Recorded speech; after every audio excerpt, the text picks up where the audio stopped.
Hello everyone, myself Gaurav Kulkarni and today I will be sharing some information regarding the arrays used in Java. So first of all we will check what is meant by arrays and what is the need to use array. So suppose if I have to write a name as Gaurav, so I will be use the data type of string and I can write a name. So suppose if I have to write a roll number or a student employee ID, I will be using the data type integer and I will be putting the value of my choices. But suppose if I have to maintain a collection of over 500 roll numbers or 500 names, so that is not feasible. So that is not feasible to each data type again and again.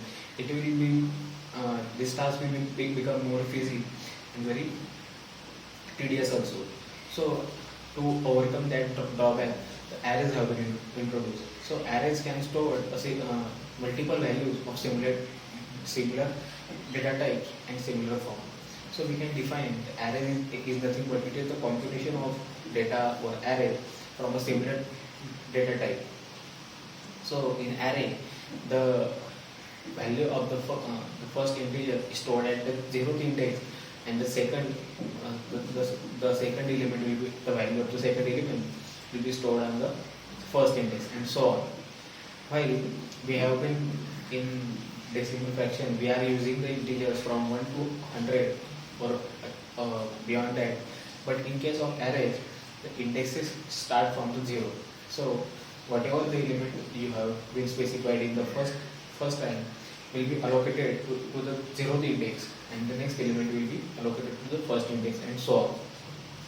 So that was the definition of array. So there are multiple types. There are basically two types of array.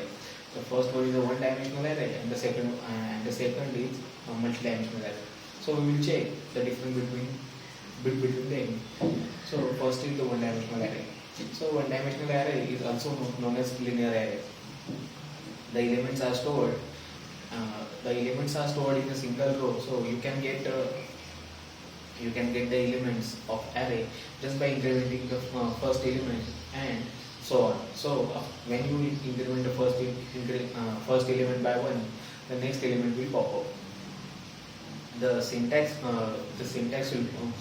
we are using to write a single dimensional or one dimensional or linear array is, first we have to provide the data type we are going to use, and then in the pair of square bracket we will provide the variable name.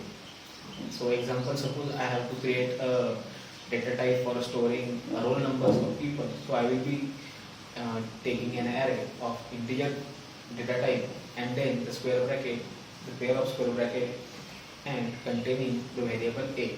So that means the a variable, the a data type of array of a variable will be created with the integer data type. The second one, the second type array we are going to overlook is multi-dimensional array. So multi-dimensional array is also array very similar to single dimensional arrow or linear arrow, because it can hold multiple values and has multiple rows and columns in it. So it represents the data in tabular form. So the data is sorted in rows and columns. The syntax we are going to use as in single dimensional or unidimensional array, we are going to use only a single pair of square bracket, but here as the name suggests multidimensional, we are going to use a two pair of square bracket. So the syntax will be the data type, after the data type provided, the two pair of square bracket is being used, and then the array name has been provided. So how the arrays are being initialized? So initializing is nothing but it is a process of allocating memory to the array. So at the time of initialization, we specify the size of array we are going to use. So it will allocate the same memory to the array in respected area. So what are the advantages? So we will check the advantages, disadvantages of it. So the advantages are, it makes the code more array makes code more optimized. So we can sort data according to the efficiency and optimized form. And the second advantage is we can get any data located at any index just by random access. And disadvantages are it has some fixed limit. So once the array has been provided, it neither can be modified or not adjusted or reduced in the length. That means if you have been provided with the array, then you cannot remove element from the array, or you cannot change the length of the given array. And the second one is the homogeneous. Homogeneous is nothing but the array can store only single type of data type at one time also.